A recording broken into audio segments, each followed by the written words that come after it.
置產客不說的秘密系列，出租兼自住能幫你分攤房貸，你可能沒想到的3大隱藏風險一次揭露。先說結論哦，出租兼自住就同一間房子哦，然後你又住裡面，然後你裡面還有其他租客，這個最大的問題是會嚴重影響你的生活品質，然後房客哦是也不想看到你。嗨，我是買房阿元，訂閱買房阿元，我先祝你老了有房也有錢哦。我們上一次影片聊了南北高雄到底誰強，如果你還沒看過可以看一下。那今天我來跟你討論出租兼自住好嗎？哦，這次我來跟你討論個一樣是會員朋友問我的問題，蠻有趣的，真的是蠻有趣的。簡單講一下內容哦，就是這位會員朋友跟他的老婆是長期旅居國外，1-2個月才回台灣一次，而且回來也只會待1個禮拜。所以他們就在猶豫說，如果是這樣，我買一間自己自住的房子，一直空着有點可惜啊。還是說他們就去買一間已經隔好套房的房子，然後他們就固定住在其中一間，還可以收房租嘛。好，我先說結論哦，我是建議不要，因為以他們的条件來說，這樣住起來可能會鬧到夫妻失和，得不償失。但是在某些情況之下，可能出租兼自住這一招還是可行的，所以我們還是先講這個做法的優點跟缺點哦，最後再講適合走這個劇本的人。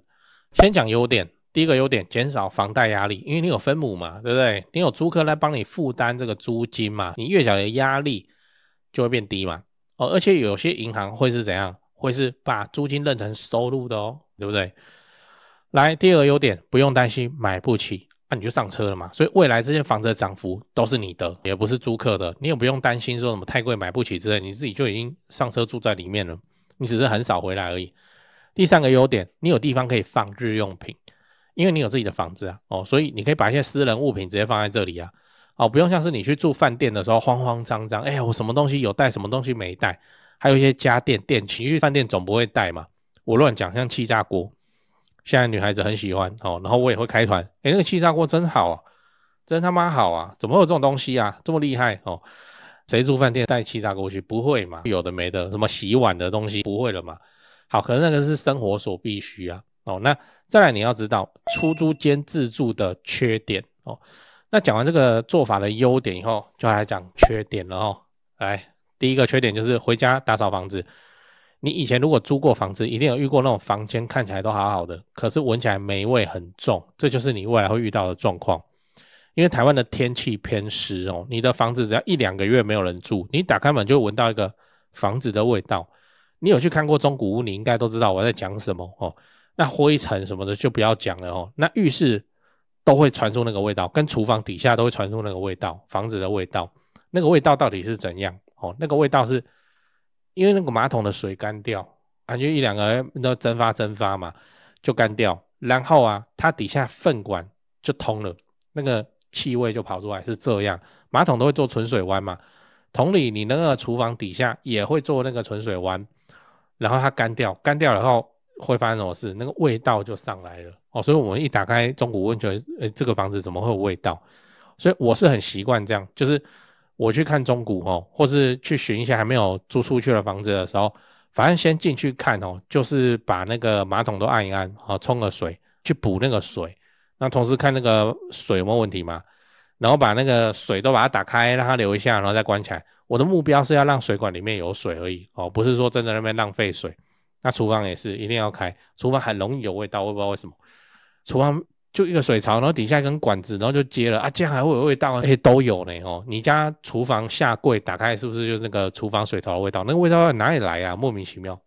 那你就想你人從國外回來，人已經很累了，回到家第一件事情好臭，一打開好臭，讓人家開始打掃，就那樣就不會有 housekeeping 嘛。那你就是要自己弄嘛，你就覺得說好煩好累，我現在很累，我要先睡覺，可是好臭，怎麼辦來，第二個缺點，房客房客一直來找你，因為這個會員說他平常就在國外嘛，所以變成說房客有事要找你，只能趁你回國的時候通常也不是什麼大事，燈泡不亮網絡變慢一些鳥蛋事情，那你回國你還是要幫他處理，而且是一次要處理一堆。第三個缺點，房間的隔音不好这個就是套房的通病。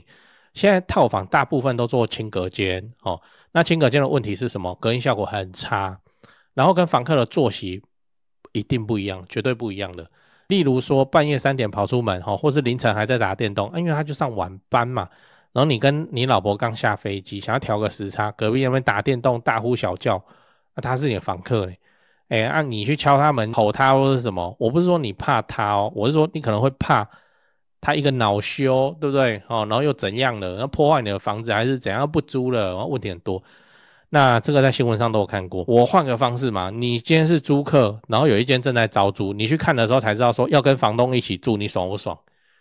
你想不想住？我才不要嘞！我好不容易自己跑出來租房子了，我就是要一個沒大人的環境，怎麼跟房東一起住？我才不要，就感覺就會被管。那所以我真的是認為說，出租兼自住的結果利弊的相權之下，我個人是感覺弊大於利，就缺點比較多。那最後你要知道誰適合這麼做，那我們也不要直接就否決掉出租兼自住的這個劇本，因為它不是不行，而是它有很明確的適用對象。如果你是那個對的族群，這個劇本跑起來反而很香。誰最適合？就是会每天回家的單身狗。我現在不是在酸你而是說出租兼自住這個事情本質上就不是在買一間房而已，而是你選擇了一種生活形態。因為你要跟租客住在同一個屋檐下，天天都會遇到，所以變成說很多小問題就不是等到周末你才處理，那你下班後你就要面對，因為房客就會直接跟你講了你還不能跟他說，哎呀我好累，我休息一下，我有空的時候要幫他弄。所以就假設說你是那種每天回家生活節奏很固定的人，就会很適合这個劇本。反正你就一個人，你又單身漢，你只是要一個洗澡然後睡覺的地方而已嘛。你回到家那些修繕什麼的你自己也會用那就好了。而且單身的人對居住的空間非常容易妥協。我們男生最沒差，當兵都在當的，這個有差能睡就好那剛才看到那個廚房有一隻蟑螂爬過去就爬過去不然呢？那如果你是很要求自己的生活品質又或者是說今天下班只想躺平，那最討厭有人來打擾你，甚至是一些噪音你很沒辦法忍受的話，那你就不適合出租兼自住的劇本，因為你會先被這種生活形態搞到崩潰。我就會推薦你走另一個劇本就是買一間3房來放生出租。那你自己看是要去住飯店住民宿這個都可以。現在民宿這我題外話講一下，現在民宿如果他做每天的那個民宿，他就變旅館。旅館的話就是要旅館的法規，所以現在的民宿其實是相當歡迎什麼？相當歡迎你直接給他住個7天、15天、10天的這種短租因為如果你是這樣的話，又變成公寓了，法規上不一樣，所以現在民宿是相當歡迎這種做法。反正至少我在高雄有看到這樣嘛，真的是相當歡迎。你只是久久回來一次，回國一次10天15天，那個錢你就花了吧那你就自己去住那個，還有人幫你打掃，而且水電是免費的，你不要亂搞，跑到人家那邊用人家的電來挖礦或幹嘛。總之就是純粹回去偶爾住，使用率太低，你真的是不如就是直上3房平車，你放生出租，你自己再去解決你住的問題，你偶爾回來而已嘛，你才不會有那種我買了不住又很浪費這個心理上的壓力，然後你住了又很不舒服，因為要處理一堆有的沒的租客的問題管委會的問題。那其實是把你自己的生活搞得更複雜。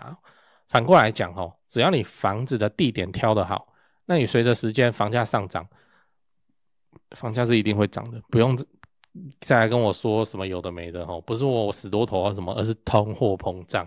我們台幣的購買力就是越來越低嘛。你10年，你不用講到30-40年前，你10年前的台幣1000塊很好花，对不對？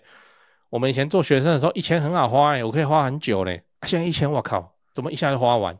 我以前在吃排骨便當叫做75塊，我到現在還記得現在排骨便當已經115了，我搞不清楚怎麼回事，就是這樣。那所以連便當都漲價，那這個房子這種東西它的價值其實是減損的，因為它屋齡變高嘛，可能它的價格會丟一直上去這我跟你保證通貨膨脹就是長這樣。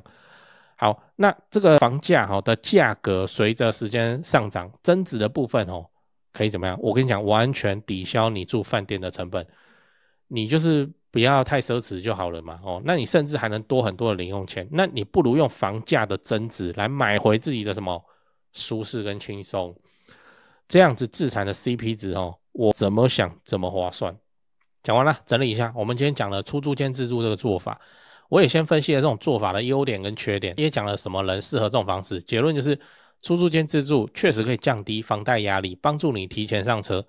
不過這種做法缺點很明顯，極端容易去影響到你的生活品質，也影響租客的生活品質啊。你今天是租客的身份，跟房東住，你要不要住？因此，这個模式最適合的是作息穩定又能接受生活被干擾的單身狗族群。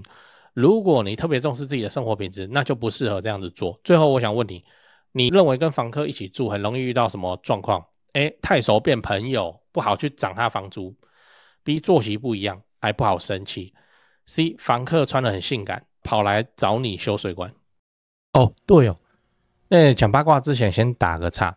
長期看我的朋友都知道，高雄置產要找誰？找台灣房屋美術之星店林店長。小老鼠 go go go go go， 小老鼠5個 go， 免費的哦。那每隔幾天你都可以看到一些有增值潛力的房子被 po 出來。那跟我說好友已經加到超過7000人了，真誇張。那想置產台北市、新北市的朋友，就加台北101蕭店長的 LINE， 小老鼠 buy 台北，小老鼠買台北這樣。那讓蕭店來幫助你成為天龍人。跟我說已經超過2000人加入了，趕快加，越早加入越早挑案件。買了雙北，你想要裝潢，你就找漢一室內裝修啊。裝潢找誰？不是找，就是怕被當盤子敲嘛。我就推薦漢一陳老闆，反正問不用錢。小老鼠漢一HANYI 漢一，你想要只做一間廁所的翻新，這都可以哦。反正你先問，拍照傳過去。去丈量討論之後再說，漢一很有實力的，資訊欄裡都有連結。那你看全台房市冷淡中，高雄的重大建設卻一個都沒有停。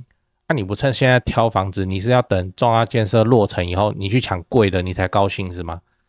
加入買房阿元的 YouTube 頻道會員，我把高雄置產增值的寶藏都埋在那裡了。如果你是蘋果手機，你記得你要用網頁來加，你不要用那個內建的 App 來加。不然會被多收蘋果稅。反正我就一直研究一直拍那能拉抬房價的高雄市蛋黃區重大建設，那有阿元看房系列，就直接帶你去看會增值的房子是長什麼樣子。現在加入就能獲得幫你整理的高雄重大建設都不用猜我自己也有買高雄，所以你放心，你看到的真的就是我自己正在身體力行的功課。現在就加入買房阿元的 YouTube 頻道會員。馬上加，馬上開始抄作業。最後提醒你，不要炒房，不要炒房，不要炒房。你買在重大建設旁邊配合政府的公益出租人的政策，做個好房東，守住房子，自然老了有房也有錢。我剛看 YouTube 的後台有 74% 的觀眾朋友都在看而已，沒有按訂閱就這樣還有55000訂閱，那就麻煩你幫我按訂閱，應該不久後就10萬了。10萬有什麼好處？這樣我就會比較爽。對，按了嗎？按了好，感謝你的訂閱。我先祝你老了有房也有錢。講八卦講八卦。我跟你說，為什麼我重複強調單身狗這個族群因為真的是有會員朋友來問我，哇，我覺得好像也是一個劇本反正就是看美術之星 po 的嘛，然後就有一件隔套嘛，然後他就問我這件隔套能不能買？問他劇本是什麼？他說他想要自己住一間，自己他自己单身自己住一間，其他不是招租中嗎？他有特別去問然後美術師說現在是因為要賣，所以空一間來看，然後其他有3間這3間目前的租客都是女生，他就很想要買那一間。他要幹嘛？你也猜到了，後宮啊！我靠，好適合啊，對不對？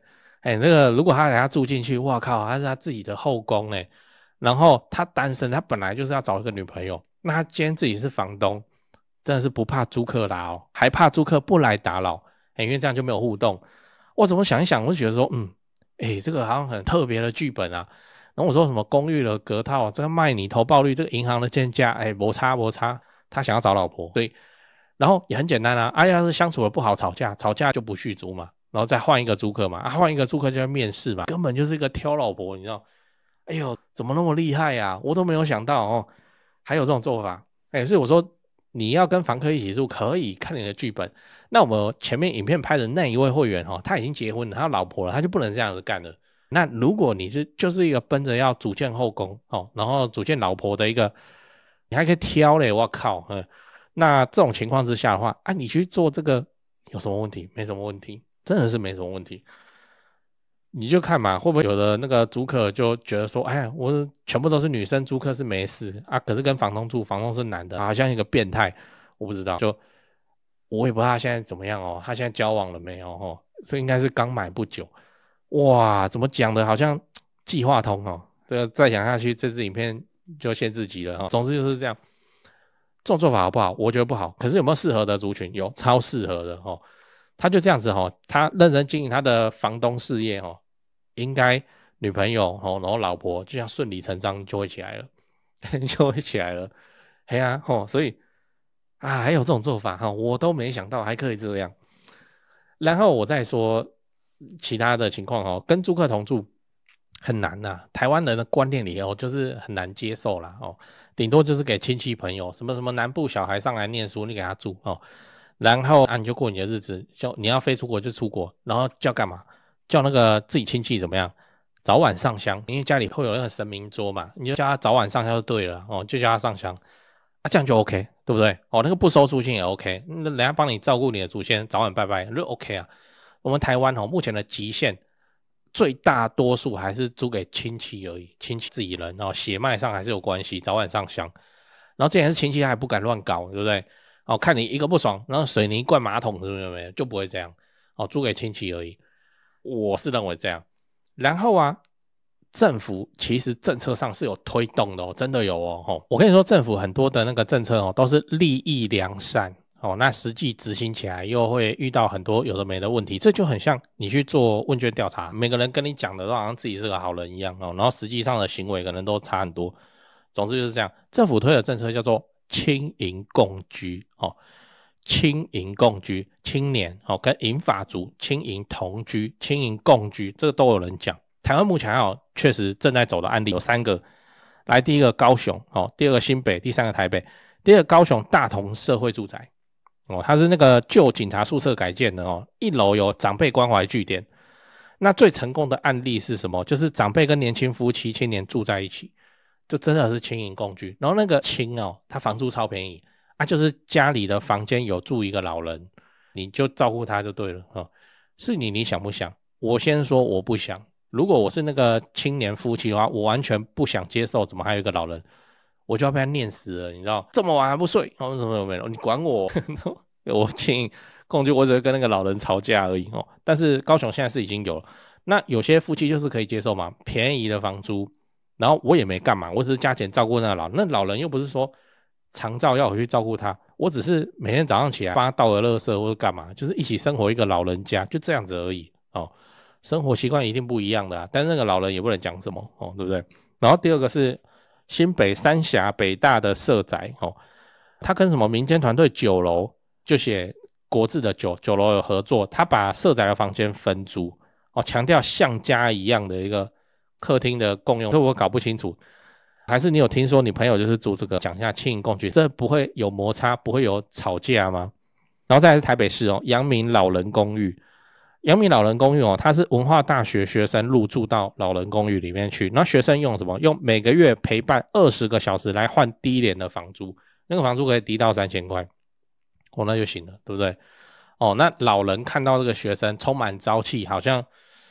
我不知道啦，我只是要表示說，如果青銀共居的這個模式確實是整個社會所需要的哦，老人當然覺得很好，然後年輕人也覺得說，這個房租收我便宜，然後我也沒幹嘛，我加減照顧他，那個白天的時候看他在不在哦，還在不在，然後幫他倒個垃圾，他晚上要吃飯順便多買個便當啊，錢也是他出的，好像也可以哦。如果這個真的 OK 的話，應該要怎樣？大行其道。事實上沒有啊，哦，事實上就是一點點案例而已。我個人認為好的一面就是說年輕人省錢省很大，因為他可以在蛋黃區怎麼樣，用行情的1/3甚至更低，他就可以住到裡面的房子，只是說家裡會多一個老人哦，可能還2個老夫妻嘛，然後你要去加減哦，生活上要互相照看。那第二個是長輩變年輕哦，因為年輕人出出入入嘛，他的兒子女兒可能都離家工作或幹嘛，沒人管他哦，那他現在就跟人群住在一起。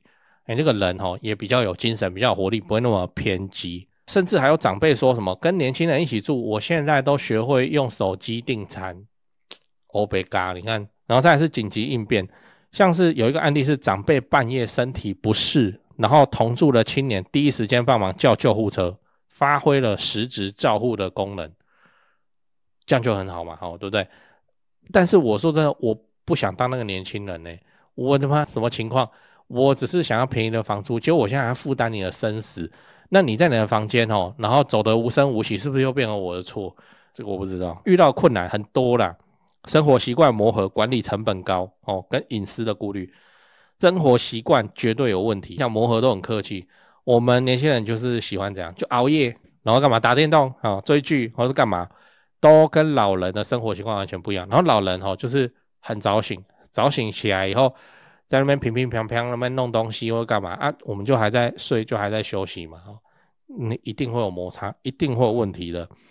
那再來是管理的成本很高，不是說親鄰共居政府就不管了呢，他還要專業的機構媒合跟調解呢，還要去顧呢，那也是一個管理成本還有隱私啊，隱私顧慮這個就是反正我不認為一對年輕夫妻那個老婆能夠接受，男生都沒差，只要那個長輩不是一個怪人，即使是個怪人也沒關係。為什麼？我打得過他真的不可理喻我就打他然後我打得過他，我就覺得我沒差。可是女生就不一樣，假設是一個老頭糟老頭子，然後那個老公出門，那老婆自己在家，那老婆自己會想東想西，你知道嗎？所以不適合啦，真的還是不適合啦。如果今天出現的是一個老婆婆，也不適合吧？她真的要是發生了什麼問題，還是男女有別，我也不好破門衝進去救有沒的。所以你看，果然還是沒有大行其道。就像我說的，台灣現在最多就是給親戚，然後叫他早晚幫忙上香，這就很好了吧？那你要我直接跟陌生的老人一起住，我不要。我說真的，我不要。換作是你要嗎？來，你認識律師朋友嗎？沒有的話，你馬上就要有了。我在高雄好不容易才認識的超強律師朋友介紹給你，聽好哦。婚前財產分配、婚後財產分別、買賣房屋糾紛、買到漏水屋、買到凶宅、預售屋廣告騙人、前屋主不肯搬走、仲介隱瞞事實、擔心合約有陷阱、樓上漏水不修、遺產分配不公、贈與小孩房子、擔心房子被詐騙、借名登記不肯還、遇到裝潢蟑螂、驗屋驗到想告人、室內裝潢糾紛、法拍屋糾紛、車禍賠償糾紛、家人遇到詐騙、土地被霸佔、遺囑相關問題、對付二鄰居、對付二房東、對付二租客。剛念的有中一個你就加了馬上就問。賴的 ID 是小老鼠 low help， 小老鼠 LAWHELP 加就對了，不要拖，法律事情越拖只會越難處理。祝你順利。